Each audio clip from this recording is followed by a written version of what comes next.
आरोग्य स्त्री परिचारांनी आपल्या विविध मागण्यांसाठी निवेदन दिलं। निवेदन महाराष्ट्र राज्यातील आरोग्य स्त्री परिचारांचे किमान वेतन व अंशकालीन नावात बदल करणे व विविध मागण्यांबाबत पाठवण्यात आलेल्या प्रस्तावास येणाऱ्या पावसाळी अधिवेशनात मंजूर करून स्त्री परिचारांना न्याय मिळावा याकरिता महाराष्ट्र राज्य आरोग्य खाते अंशकालीन स्त्री परिचार कृती नंदुरबार जिल्ह्यातील समितीतील सर्व स्त्री परिचारांनी नंदुरबार जिल्हा आरोग्य अधिकारी डॉक्टर रवींद्र सोनवणे यांना निवेदन दिलं। या जिल्ह्यातील स्त्री परिचारांना गणवेश व ओळखपत्र मिळावं अशी मागणीही करण्यात आली। नमस्कार, माझे नाव संगीता अनिल वायकल। आम्ही आरोग्य खात्यातील पीटीएल कर्मचारी व अंशकालीन स्त्री परिचय असे आम्हाला संबोधले जातात। आज आम्ही इथे जिल्हा परिषदला निवेदन देण्यामार्फत आलो होतो। आमच्या काही मागण्या आहेत त्या काही दिवसापासून पूर्ण होत नाही। 4-5 वर्षापासून आम्ही सातत्याने संघर्ष करत आहोत, पण आमच्या मागण्या पूर्ण होत नाही। आज पण आम्ही इथे आमच्या मागण्यासाठी निवेदन द्यायला आलो होतो।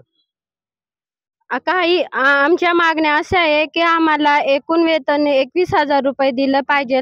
आज स्त्री परिचय ही अर्धवेळ म्हणून संबोधली जाते, पण तिला अर्धवेळ स्त्री परिचयचे काम नाहीये। तिला पूर्ण वेळ एनएम बरोबर सोबत राहून काम करावं लागतंय व तिला त्याबद्दलचा मोबदला दिला जात नाही। अक्षरशः सरकार आज भ्रष्टाचारावरच आलेले हे मी स्पष्ट करू शकते।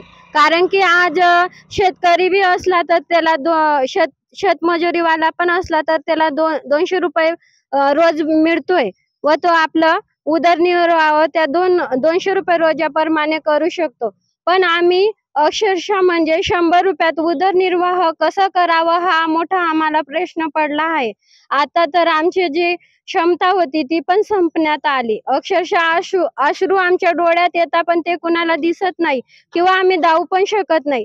या जागेवरती आम्ही काम करत असताना आम्हाला सांगितलं जातं की तुम्हाला संपचा बी अधिकार नाही किंवा तुम्ही संपावर राहू शकत नाही। एका दिवसाची रजा मागितली तर एका दिवसाची रजाचा आम्हाला अर्ज ठेवावा लागतो की आम्हाला दुसऱ्या गावी जायचं विनंती करावी लागते, तरच आमची एमओ किंवा एनएम हे आम्हाला सुट्टी देतात, तेव्हा आम्ही कुठेतरी जातो। म्हणजे एका दिवसाच्या मानधनाला पण आम्हाला स्वतंत्र जीवन जगू शकत नाही। सरकार आमच्यावर करत आहे किंवा हा खरंच खूप मोठ्या प्रकारचा अन्याय आम्ही समजत आहे।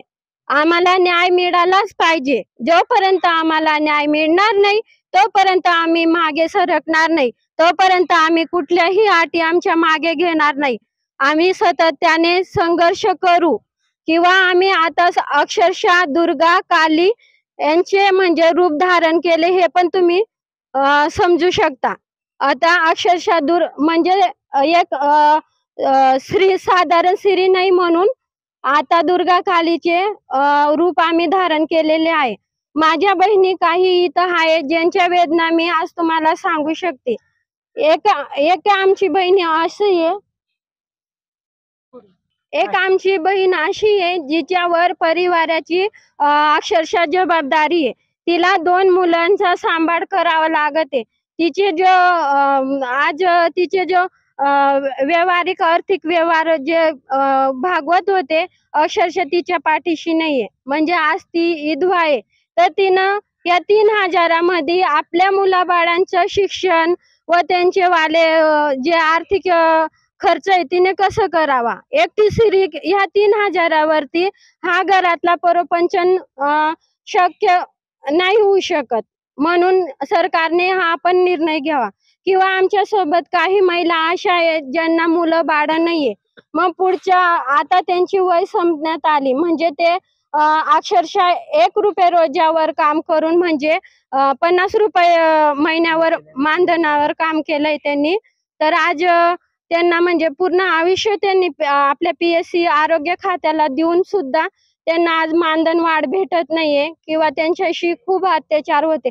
त्यांच्या पुढच्या आयुष्य त्यांनी कसं जगावं हा पण मोठा प्रश्न आम्हाला पडलाय की सरकारने हा पण आमच्यावर एक लक्ष द्यासारखा विषय आहे। म्हणजे आता यांना कुठून न्याय मिळेल हे उत्तर सुद्धा सरकारने आम्हाला आता दिले पाहिजे की यांच्या जेव्हा वयोमानाने आडले, यांचे हातपाय आडले तर यांना कोण वागेल?